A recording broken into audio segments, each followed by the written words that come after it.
So it gives me enormous personal pleasure to be able to welcome our first keynote speaker this morning, Pierre Kremer, who's Head of Communications at the International Federation of Red Cross and Red Crescent Societies in Geneva.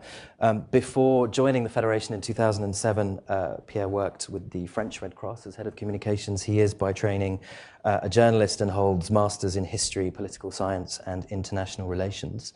I thought you might be interested to note also in all this talk of space probes, satellites, and space travel, exploration and discovery that he's also successfully completed, he tells me, a course on global leadership from Thunderbird University in the United States. So no intention of propelling today, Pierre, into outer space, but very delighted to welcome you, Pierre, to share your thoughts with us. Thank you.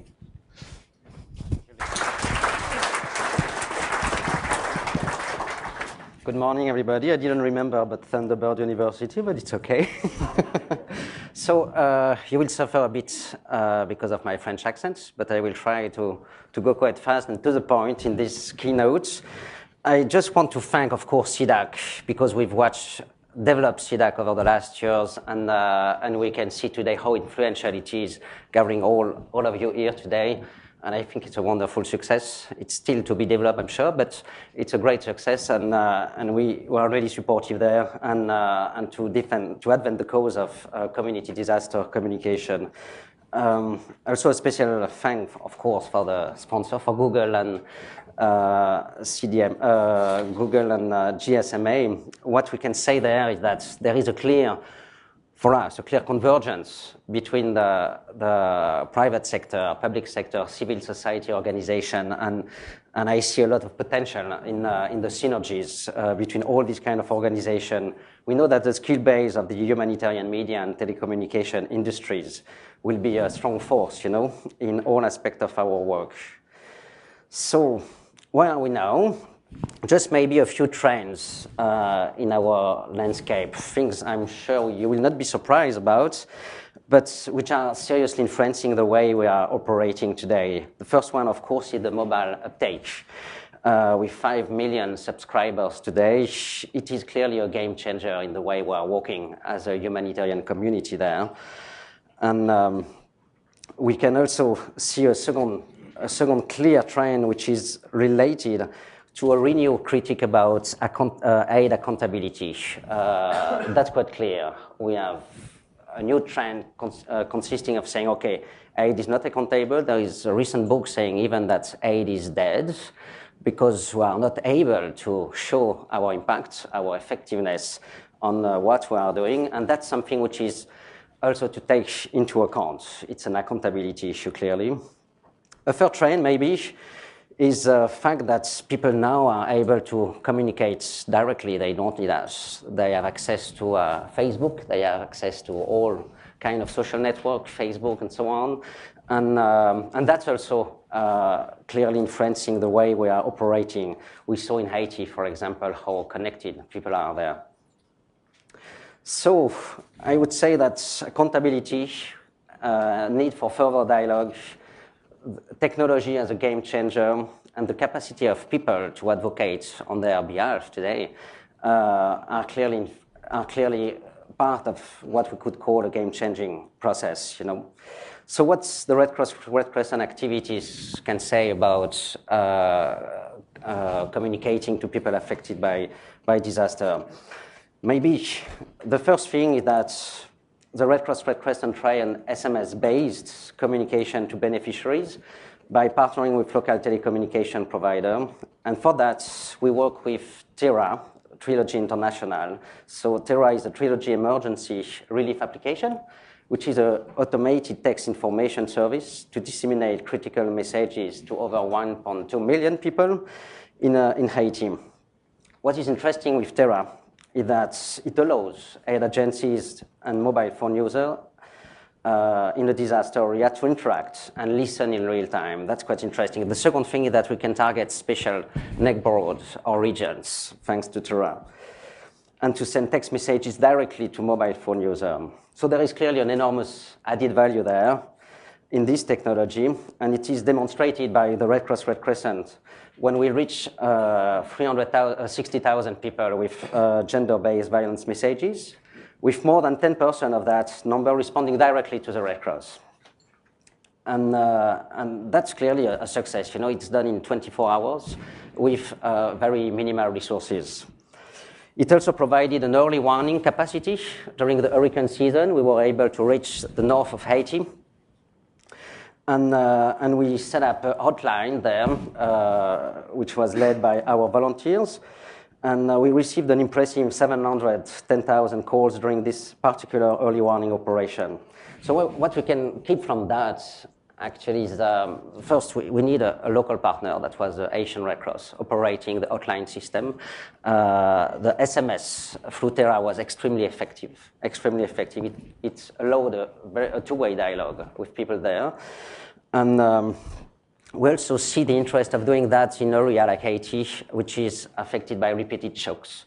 And they need a lot of information there, taking information. We made an evaluation in which 76% of the people interviewed said that they receive an information from the Red Cross, which is quite impressive.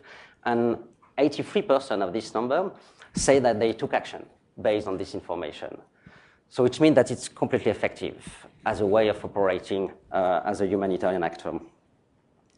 So the challenges and the next step. So when we speak about game changer, you know, that's clearly linked to the technologies, but it's also a question of mindset, somehow in the way we are working as a humanitarian actor. So maybe let me tell you a quick story about someone who is in this room, who was the one initiating a project in Indonesia just a few years back after the tsunami. He operated a completely out-of-the-box project called a Community Outreach Program.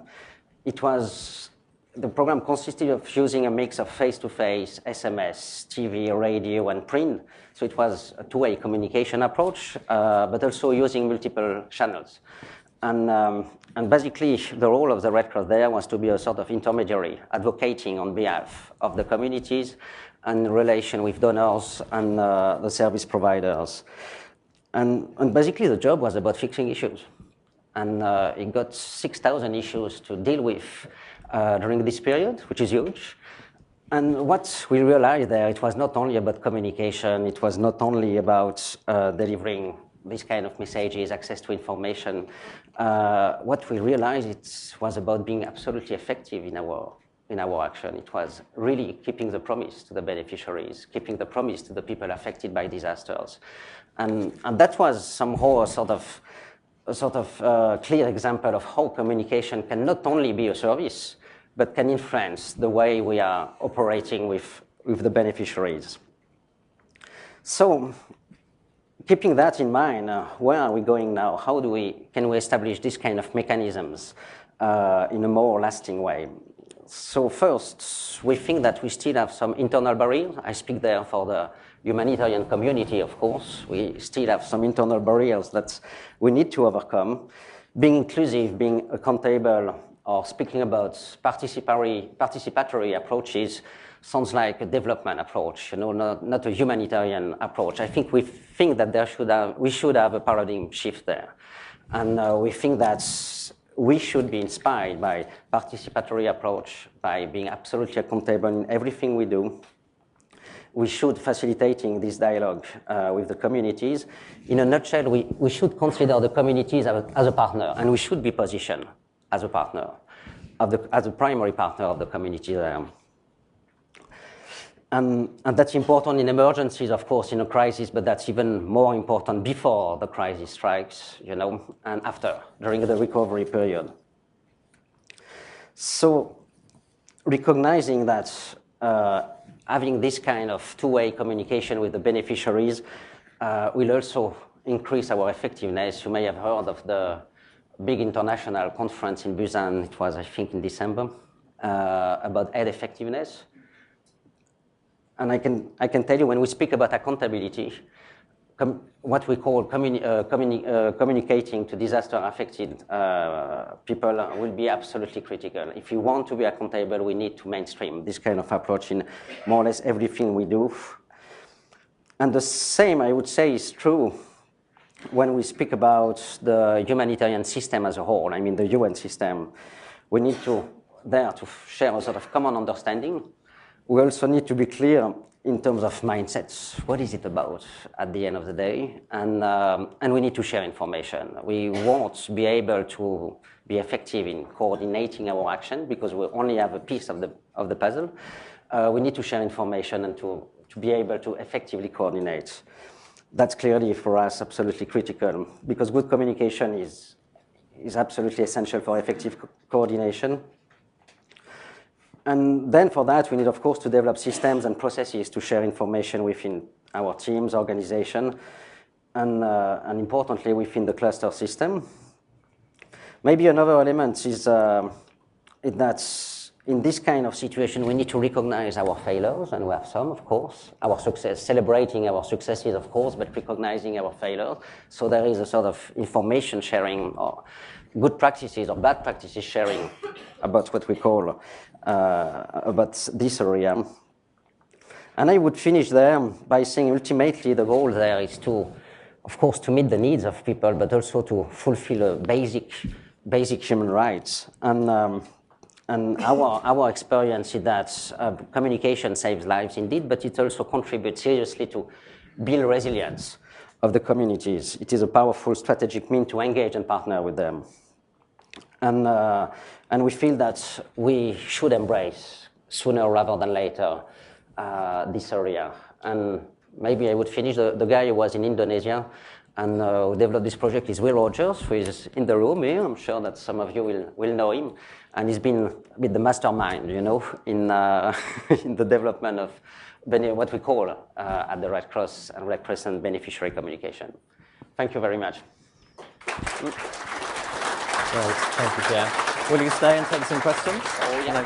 Great, Pierre, thank you, and welcome, Will. I'm sure we have a brief moment for any questions, but Pierre, I know you've literally just arrived in London from Haiti. I mean, what are some of the key learnings or reflections you and your Red Cross partners have about that experience in Haiti as it applies to our discussion today?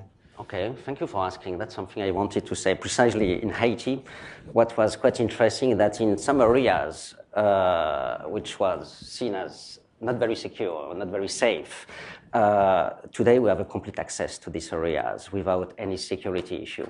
And one of the reasons why is that we have been engaging with these people from the beginning, not doing what we think is good for them, but basically doing what they want. You know, our job there is to help them help themselves. So we need to focus on their needs. We need to listen to their needs as expressed by themselves and to be able to meet these needs. And in Haiti, that was quite surprising to see that maybe some other players could be in trouble to go into this kind of slums, you know, and we had access to these slums without any security issue. Great, thank you. I'm learning at the feet of giants today because there are so many pioneers in the room, including Imogen Wall, who's here, who's not really rifling through her bag. But Imogen, I mean, hate is a subject close to your heart, I know, and we're also all really preoccupied about accountability all of the time. What are your perspectives on your experiences of that? Golly, I think the best person to answer that is sitting right over there. There's a guy called Carol. For those of you who've read any of my research or had me banging on about this stuff for the last year, is the person who set up an emergency family reunification system based on all the information he was getting through his Twitter feeds and Facebook. If you were following Haiti in the first 24 hours, you might have seen him on international TV because he was taking pictures on his BlackBerry and uploading them to Twitter, and those were some of the first pictures out of the earthquake.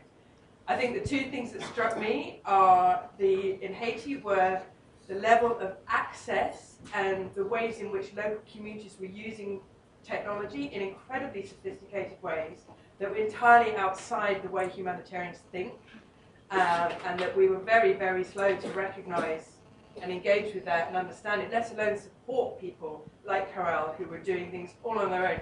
Karel put out a 2-hour broadcast on cholera on his national station the day before we confirmed the presence of cholera in the country, because he looked it all up, and he took all the information from that off the WHO global website.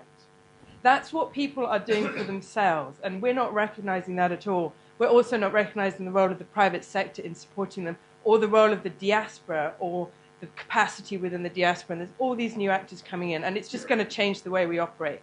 And there's not an option about getting engaged in this stuff. That was what I really took away from Haiti, is that you know, this whole thing is changing and in really important and meaningful ways. Imogen, thank you very much. And Carol, I look forward to hearing from you about that experience directly later. Any very quick questions to Pierre, if there are any in the room? There'll be plenty of time, if not over the course of the day. For now, we'll move on. Pierre, thank you again. Thank you.